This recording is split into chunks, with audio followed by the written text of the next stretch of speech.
What if I told you that the biggest trauma in your life isn't what happened to you, but what you lost because of it? The loss of your true self. And the worst part? You might not even realize it.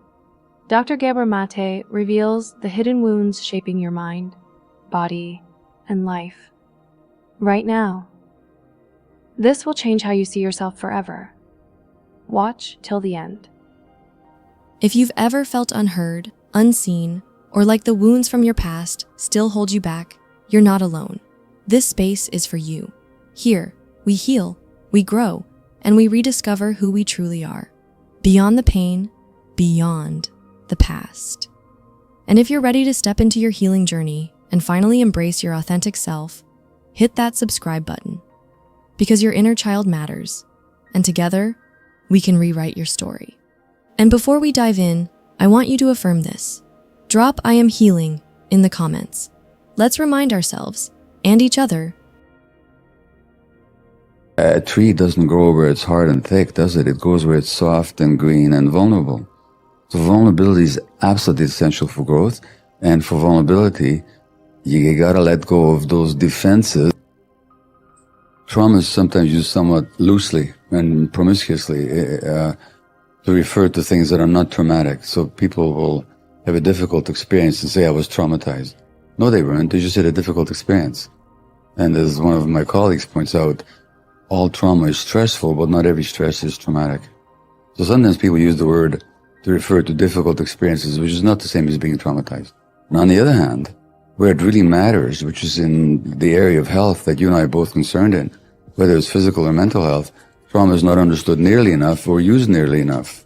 So that, to my mind, a lot of conditions of mind and body are actually very much trauma-related without the healing profession, particularly the medical profession, actually recognizing it. So trauma then it comes from the Greek word for wounding. Trauma is a wound. It's a psychic wound that leaves a scar, it leaves an imprint in your nervous system, in your body, in your psyche, and then shows up in multiple ways that are not helpful to you later on. So in its basic sense, trauma is a psychic wound. And if you look at the nature of a wound, on the one hand, if it's raw and open, it really hurts. So when somebody touches that wound that you sustained a long time ago, but it hasn't healed yet, you'll react like you're just being tormented all over again. This happens in relationships all the time. On the other hand, wounds scar over, and the scar tissue has certain features. It's very hard, it's rigid, so it's not flexible. So people tend to be rigid when they're traumatized. It also doesn't grow. So trauma very often stops emotional growth and development. So on the one hand, it's very raw and painful. On the other hand, it's even lacks sensation because scar tissue doesn't have nerve endings in it. So that the best advice I can give you is to follow your own traditions. But I often say to them as well, don't wait for the acknowledgement from the government or from society, because it's going to take a long time coming. But you need to acknowledge your own suffering. You need to acknowledge your own pain. And then there's so many rituals, there's so many traditions, the dance and the chanting and the drumming and the sweat lodges and the sun dancing and the going back to the land and the wisdom circles and the restorative justice. There's so much wisdom. So what I'm saying to people is acknowledge your own suffering, but to look to the wisdom within, to want to healing. And it's there. That wisdom to heal is inside cultures, inside peoples, and inside individuals as well. So we both have to acknowledge the suffering and not get stuck on it. Yeah. But then to look for the healing capacity within. Yeah. And you certainly can't wait for the world to...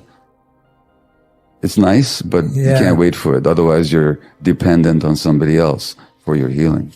Interestingly enough, when I spoke about these brain circuits that we share with other mammals, for play and for loving and seeking, we also have a brain circuit for panic and grief. Why do we have that? Because life brings loss. And so grief is essential for life, because grief is coming to terms with the fact that something is gone and is not going to come back. You know, so when a child experiences grief, and you know, I said that the need of the child is to be able to experience all the emotions.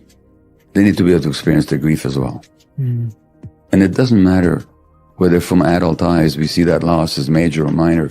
It's a question of how is the child experiencing it. And for a small child, even what looks like small losses can be very painful. Mm-hmm. Well, then we don't make the child wrong for it. We don't say, get over it, there's nothing wrong. Think of all the other children who are suffering, all that kind of relativistic, shaming stuff. We say, oh, it really hurts, doesn't it? You really wish Grandpa would be here with you. You really wish Mom and Dad weren't leaving each other. It hurts. In other words, you just validate their emotions. By doing so, you help them accept the loss, and you help them move through, and you help them learn that they can endure difficult emotions without having to become falling to pieces. So we have a circuitry for grief in our brains. It needs to be allowed to do its work. Well, it's Almas or Hamid Ali who stresses that in us there's an innate drive for truth. Truth not to liberate us, although it will. Truth not because it's interesting, although it is, but just truth for its own sake. And if I look at my own trajectory as a medical doctor and then writer, it's all about what is the truth of things. What is the truth of illness? What is the truth of addiction? What is the truth of mental health or mental illness? And of course, to deal with something and to help people with a problem, you have to know what the truth of that problem is.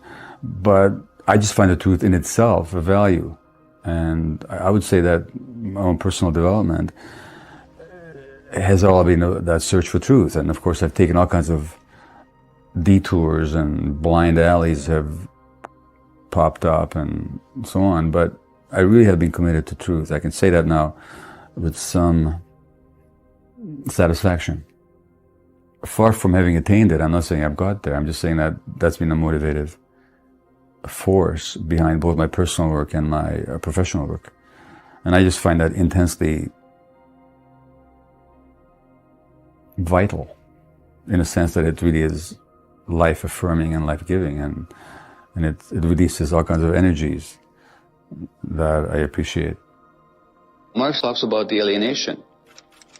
And what are people alienated from? They're alienated from nature. And look at our alienation from nature. We're so alienated from nature that we're destroying it. Alienated from their work, so that their work has no meaning for them. Alienated from their humanity, their sense of themselves as humans. And alienated from their fellow human beings. Now, in that context of alienation, which capitalism imposes on people, in ways I'll talk about in a minute, you have massive emotional isolation of people. So that we have this society in which many people are isolated. They're stressed for the reasons I've already mentioned, because of loss of control, uncertainty, lack of information, and they're isolated. Well, yeah, you're going to get a lot of disease. You're going to get a lot of disease of the physical sort that'll kill you, like cancer and multiple sclerosis and so on. I don't know about the United States figures, but in Canada, in the 1940s, the gender ratio of multiple sclerosis, man to woman ratio, was 1:1. You know what the ratio now is, and I'm sure the same statistics would obtain in the U.S. as well? It's 3 or 4 women for every man. Now, as soon as we know that, we know a couple of things. It can't be genetic. Genes don't change over 40, 50 years. Can't be the climate, because that hasn't changed more for one gender or the other. It can't be the diet. What is it? It's stress. And why are women more stressed now than they used to be? Because they're still playing a role that they always did of being the emotional stress absorbers of their environments. They absorb the stresses of their man. That's why married men live longer than unmarried men. But married women don't live longer than unmarried women. Just a fact. So they're still doing that automatic, culturally appointed role of the stress absorbers, plus they have an economic role to play. And they're doing so in the context of less support. Why is there less support? Because capitalism destroys contact and connection. It has destroyed the clan, the tribe, the extended family, the community, the neighborhood. See, human beings never used to live the way we live now. In fact, if you look at a clock, and it's an hour-long clock, the time in which we live the way we're living now is maybe 1 minute out of that goes 60, maybe less. Because we used to live in community, connection, and that was the context for child rearing. So children used to have many adults to relate to as they were growing up, and people had each other to relate to. And we don't have that anymore. Every time Walmart puts up another outlet in some small town, what do you think happens? You get to save 10 cents on a bag of nails. But what else happens? A lot of people go to work not minimum wage. People with independent small businesses have to shut down because they can't compete. Those are the economic consequences. What are the human consequences? Is that communities are drained of life because the local stores close, the local restaurants close. The infrastructure of the community is completely destroyed. And we all get to save a bit of money on what we buy. Well, these diseases aren't separable from the environment. Now, when it comes to addiction and specifically, in the downtown east side of Vancouver, I never had a single female patient who had not been sexually abused as a child. And as were many other men. And so it's always, the heart of addiction is always emotional loss. And the obvious ones are those losses incurred by those adverse childhood experiences identified in this California study. Incidentally, there's an epidemic of obesity in this country.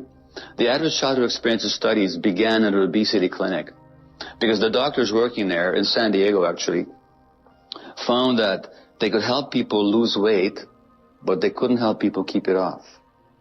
San Diego did something extraordinary for a medical doctor. He began to listen to his patients. And he found one history of trauma after another. People were eating to soothe themselves because the junk foods release the feel-good chemicals in the brain. So that the obesity epidemic in this country is actually an epidemic of stress and emotional loss is what it actually is. And exhorting people to eat well is not going to make any bit of good. As long as you're stressing people the way people are being stressed right now, they're going to keep eating exactly the way they're eating. But there's another side to it as well. Not everybody who becomes addicted was traumatized in those ways. What else is happening? Because if you look at what's happening with this burgeoning number of children being diagnosed with this or that disorder, not all of them were abused. Many of them were not. But what's going on? Well, as D.W. Winnicott, the great British child psychiatrist, pointed out, there's two things that can go wrong in childhood. First of all, when things happen that shouldn't happen, and that's the abuse and the trauma. And secondly, when things don't happen that should happen. And that's the presence of non-stressed, non-depressed, emotionally attuned, available caregivers. Addiction is very much a modern phenomenon, and it has to do with dislocation. So when people are dislocated from their connection to themselves, from their connection to tribe, to culture, to clan, to society, from their land, from their home, that's when addictions happen.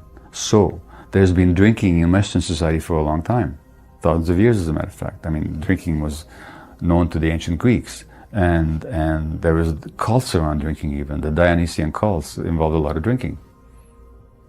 But you can't say that there was much addiction on a social level. Because you can drink and get drunk without being an alcoholic. And people would even use alcohol for spiritual purposes. So, or if you look at North America, you have the native population that used peyote in some areas, used alcohol in other areas, used tobacco almost universally, perhaps other psychedelic plants, but they were using them ceremonially. Now the ceremonial use of a substance is the direct opposite of its addictive use, because addictive use is all about seeking oblivion, seeking separation, seeking hiding from reality. Ceremonial use is about connection, about gaining more access to what's real and what's greater than the self. Addiction is all about serving the self or forgetting it. Ceremonial use is all about opening to a greater self. Now, why wasn't there addiction here in North America, even though there were substances here that could have been used as addictive outlets? Because dislocation hadn't happened yet.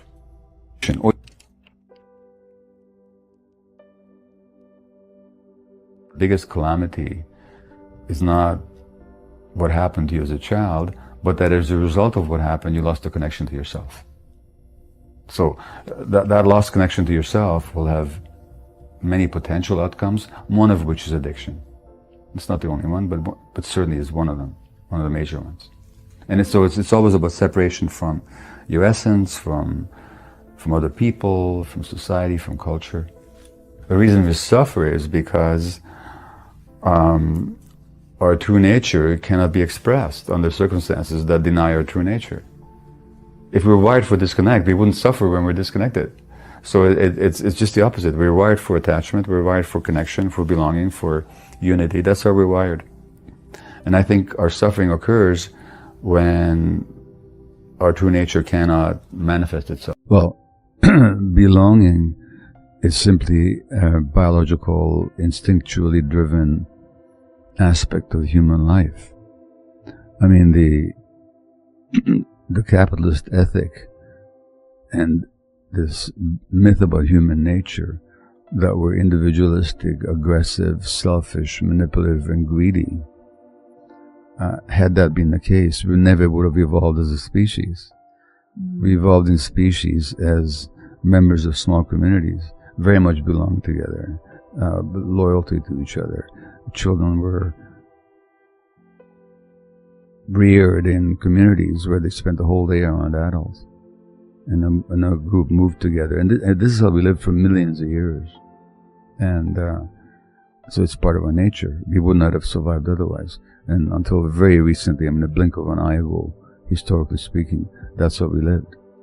So not only that, we're wired for attachment. Literally, our brain circuits are wired for attachment, meaning the drive to be close to somebody. Why? Because the human infant, not just the human infant, the mammalian infant in general, just does not survive without that connection where the parent wants to connect with the infant, and the infant is driven to connect with the parent. So that's called attachment. And you see it in all mammals, from wolves to whales to voles to, apes to human beings. Mm-hmm. And it's a biological drive. But what happens to a child where the attachment need is not compatible with the need for authenticity? In other words, if I'm authentic, my parents will reject me. If I feel what I feel and express what I feel and insist on my own truth, my parents can't handle it. And parents convey those messages unconsciously all the time. Not because they mean to, not because they don't love the child, but because they themselves are suppressed, or traumatized, or hurt, or stressed. Now what does the child do with that? Well, if I give up my attachment for the sake of authenticity, I lose my relationships on which my life depends. Therefore, there's no question. What becomes suppressed is our authenticity, our emotions. And then we become 35, 40, and we don't know who we are. And somebody asks us, what do you feel? You say, I have no idea. And how many times we've all had the experience of having an inkling of a strong gut feeling, but we're ignoring it? We're ignoring it and we get into trouble.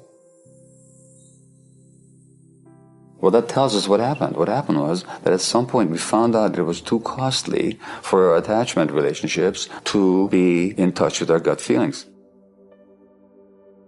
So then it becomes not our first nature, but our second nature to lose touch with ourselves and to suppress our gut feelings. And then we pay the cost later on in the form of addiction, mental illness, or any range of physical illnesses. But it all began with this tragic conflict that children should never be confronted with, but are all the time, between authenticity on the one hand and attachment on the other. So that's indispensable, because the infant is absolutely helpless and vulnerable and dependent and cannot sustain their existence without that connection. Yeah. Having said that, nature also desires us to be individuals. We have to become our own persons, connected to ourselves. And one of the needs of children is to be able to experience all their emotions and to be able to express them. And we're wired for all kinds of emotions, from anger to playfulness to seeking to curiosity to fear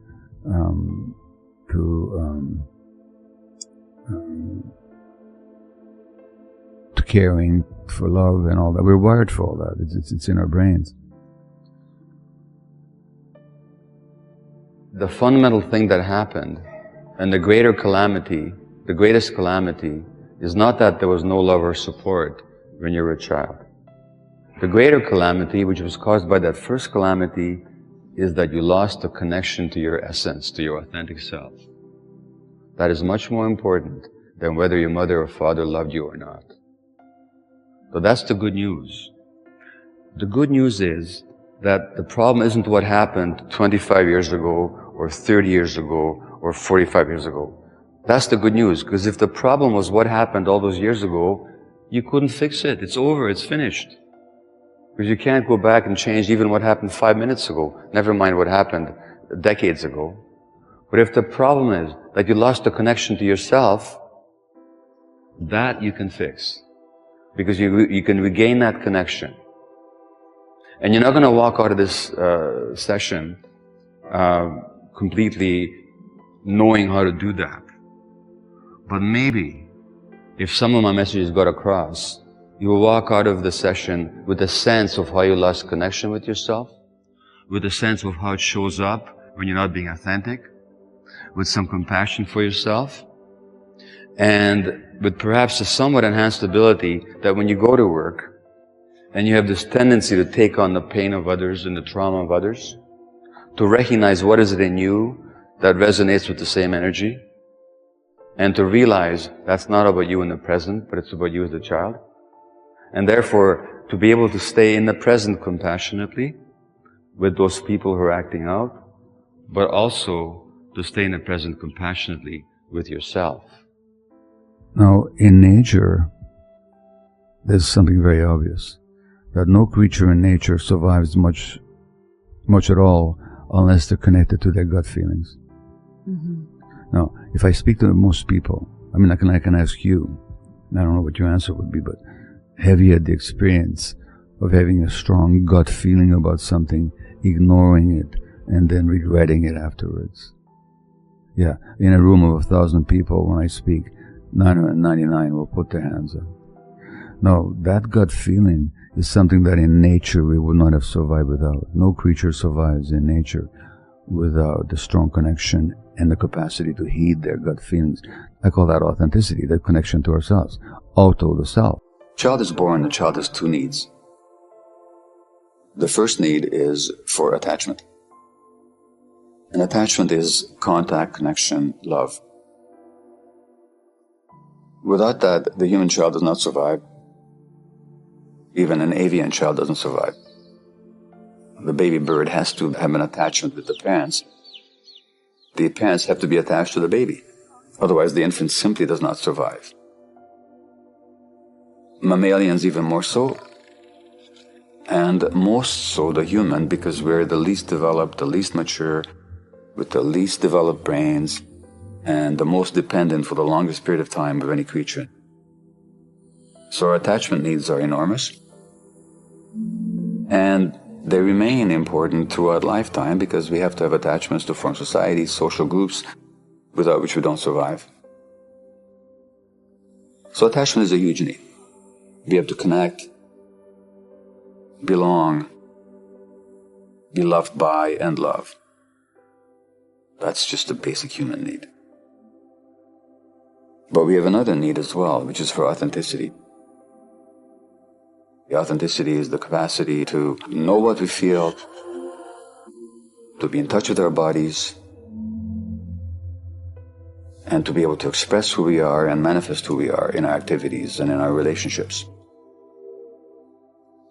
Now, why is that? Well, think of a human being in the evolutionary period who's not in touch with their body and their gut feelings. How long do they survive out there in the wild? So authenticity is another huge survival need. Now, what happens in modern society, a lot of families, is that kids have gut feelings. Well, let me give you an extreme example, but it's only an extreme example, because it happens under much less dire circumstances. So let's say a child is being sexually abused, which happens a lot more than we actually acknowledge in this society. But that's just one example. Their gut feelings are telling them to do what? To fight back, or to escape, or to scream for help. But can they do any of those? They can't, because each of those would bring further danger. So, to survive, the organism will suppress the gut feelings for the sake of safety and being accepted. Or in a family where the parents are unfortunate enough to listen to the stupid parenting advice of a lot of so-called experts who tell parents that angry children should be punished or separated and given timeouts. Well, that anger is a healthy, natural response of the child to frustration. If the child gets the message that if I express my anger, I'll not be accepted, I will not have my attachment needs served, then the child will automatically repress their anger, push it down for the sake of being accepted, and that then becomes a lifelong dynamic with dire health consequences. So that there's this tension between what you mentioned, what I call attachment, which is our need to belong, and authenticity, which is the need to stay in touch with ourselves. One of the talks that I give is entitled "The Myth of Normal," which is to say that we think that there are people who are normal over here, and then there's the pathological ones who have depression or anxiety or addiction or schizophrenia or bipolar disorder or any number of other ADHD or any number of other conditions. What I see is a continuum, that we're all on a continuum. These traits, to one degree or another, are present in almost everybody. And it's a mythology to think that there's the normal and then there's the abnormal. Well, according to the research, the best place to be a schizophrenic in the world is not North America with all its pharmacopoeia. It's actually a village in Africa or India, where there's acceptance, where people make room for your differentness, where connection is not broken but is maintained, where you're not excluded and ostracized but where you're welcomed, and when there's room for you to act out whatever you need to act out, or to express whatever you need to express. And the whole community might even sing with you or chant with you or hold ceremony with you. And maybe find some meaning in your quote-unquote craziness. So it's contextual and it's cultural. So disease is not an isolated phenomenon of an individual. It's a culturally manufactured or culturally constructed paradigm. So a society that cuts us off from our spirituality, that cuts us off from society by idealizing individualism and by destroying social contexts, which our society does, which ignores our emotional needs, is going to be a society that generates pathology. And I think that has to do with the very nature of the economic system that says that what matters is not who you are, but how you are valued by others. And our society values people for material. It's a materialistic society, which specifically means that what we value is not who people are, but what they produce or what they consume. And the people that neither consume nor produce, they're ostracized, they're shunted aside, and they're totally devalued. Hence the rejection of old people, because they no longer produce, and they're not rich enough to consume a lot either. So the very nature of this materialistic society dictates or generates and promotes that separation from ourselves. There is an intelligence, and I'm not speaking about a operative creature up there somewhere doing things and deciding things. But there's an intelligence in nature and creation that if we ignore, we create suffering for ourselves and other people. And aligning with that intelligence and aligning with that connection is really what, whether we do so consciously or whether we do so because we're called to do that in ways that manifest compassion and connection and love. That's the way we're meant to be. And so the recognizing that and the striving for it is what I call spirituality. The paths are many. Some find it through religion. Sometimes religion is an obstacle to that. In fact, often it is. But it may be a conduit to it as well, depending on who and how and where. It's what people are seeking. Many other paths that are not religious, but fundamentally, there's this spiritual nature that if we ignore, we're actually ignoring an essential part of ourselves. And if you look at, I can tell you a couple of interesting facts. There was a book written by an Australian palliative care nurse who worked with dying people, which is what I used to do as well. And she wrote a book called The Top 5 Regrets of Dying People. Now, these are people, and I knew these people as well because I looked after them myself as a physician. These are people who died before their time. I mean, people who develop chronic illness, malignancy, autoimmune disease, not in old age, but, you know what the top regret was of dying people? Not living a life true to themselves. Well, the cost of living a life true to yourself, at the very least, is that you get into midlife and you say, who the hell am I anyway, and whose life am I leading? There's a deep sense of alienation and disconnection. What happens in one of these situations where there's two of you on doing a shift, and there's 50 clients in the house with you at the shelter, and somebody starts acting out, and you've got this dilemma between how do you deal with this person who's acting out, and they're going to have all this impact on the other people who are already upset and stressed and traumatized. How do you handle that? Well, I'm not sure I can tell you the exact answer how to handle that, but I can give you a guideline that I suggest you follow or consider following. One is the time to practice playing tennis is not in the middle of a game. Okay? So if you're playing a game of tennis, that's not the time to practice serving. You're going to lose.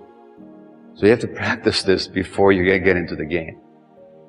So first of all, prepare yourself for that possibility that this is going to happen. There's going to be somebody's going to be acting out really badly, and you're going to have to be having to deal with that person, calm them down, bring them back to a more balanced state. And at the same time, you're dealing with the upset that it's causing for the rest of the clients. Well, my suggestion is that you do a bit of discussion of this on the job. And if there's two of you on the job, have a discussion and say, okay, say to your work partner, or how are you feeling today? If somebody acts out today, are you up to handling it? Are you up to going in there and just staying calm and present? No, I tell you, and maybe I've said it in the morning. I've had people, these highly addicted, crystal meth-driven people. I've had people standing this close to my face and screaming at me. And on some days, I was able to stay totally calm, not take it personally in any way at all, just see this their unrest, they're acting out their pain, their fear, their anger, and I can just receive it and stay with it. And within a minute or two, the situation settles down. On another day, if I'm not feeling so good and I'm stressed and I react, then the situation escalates. So check in with yourself that day. How am I feeling today? Who here is capable of handling today if somebody acts out? And make that decision. And then that's the designated person. And then the other person's job will be to be with the others and to calm them down. In other words, you do some practice, you do some preparation. So you're not in a reactive mode, but you're in a responsive mode. Response means that you take responsibility. That you're not automatically triggered, but that you're simply acting in the present moment. So if you've got that kind of partner that you're working with, just make that decision today, doing this shift, Or maybe it depends on who's acting out. Maybe some person triggers you more than the other person. Then it's the other person who should deal with it. So just make those decisions. And then make it your conscious decision that, okay, today it's going to be me, with such and such a person. I'm going to stay present. I'm not going to take it personally. As best I can. As best I can. And then my partner's job will be to stay with the others, rather than both of you running around, triggered and reactive. But the costs can be far more dire. So people that suppress their emotions, there was a study done in the States that looked at 2,000 women over a 10-year period, and those women that were unhappily married and didn't express their emotions were 4 times as likely to die in a 10-year period than those women who were also unhappily married but did talk about their feelings. Wow. So that and there's a straightforward physiological reason for that, in that from a scientific perspective, I mean, I'm here to speak at a medical conference in London in a couple of days, and the talk might as well be entitled, What They Didn't Teach Me in Medical School, But They Should Have. And what they didn't teach me in medical school, what they should have, is that from the strict scientific point of view, mind and body can't be separated. And the emotional system is part and parcel of the same apparatus that runs our nervous system, our hormonal system, and our immune system. Mm-hmm. So whatever happens emotionally has an impact on the immune system and the hormones and the nervous system. The repression of healthy anger actually undermines the immune system, because it's the same system when you think about it. Not when you think about it, when you study it scientifically, but even when you think about it, it's the same. Because healthy anger is nothing but a boundary defense. It's meant to keep out something that's dangerous or toxic. No, get out, it's my space. That's healthy anger. I'm not talking about rage, I'm talking about healthy anger. Like, no. What's the role of the immune system? It's the same thing. It's to keep out unhealthy influences, bacteria, viruses, toxins, and let in what is nurturing and supportive and nutritive. The immune system and the emotional system have the same function. Not only do they have the same function, they're the same apparatus. So that naturally when you suppress emotions, you're also repressing or confusing the immune system, which is why 80% of autoimmune disease happens to women, because they're the ones who are supposed to repress themselves more for the sake of fitting in and being accepted. Well, let's begin with the facts, which is, like I said, if you look at autoimmune conditions where the immune system attacks the body itself, so the immune system is meant to protect you, but it can turn against you. And if it does, it destroys your own tissues. But what I didn't know is that there were other physicians and researchers who noticed and documented the same thing, but nobody ever tells you this stuff. So the people that, according to my observations, but also according to research, tend to develop these conditions, tend to be people who are extremely nice, they suppress their healthy anger, whose automatic concern is for the emotional needs of others while ignoring their own, who identified with their duties and responsibilities rather than the needs of the self, and people who tend to believe that they're responsible for other people feel and they must never disappoint anybody. And they tend to take on the stresses and take responsibility for the emotional needs of others. So women, when you look at which gender is acculturated, it's not determined biologically. Which gender is acculturated in this society to take on those roles? It's women. And it's very typical in a marriage for a woman to manage the kids, but also have to manage and kind of swallow and absorb the emotional stresses of the spouse. The greatest tragedy isn't what happened to you. It's losing the connection to your true self. But the good news, you can reclaim it. Healing isn't about changing the past. It's about reconnecting with who you were meant to be. So ask yourself, where in your life have you been suppressing your truth?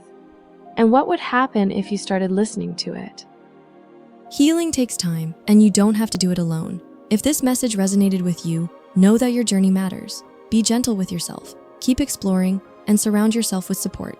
If you haven't yet, subscribe and join this community. We're in this together. And before you go, comment, "I am healing," to affirm your growth. You are seen, you are valued, and you are not alone.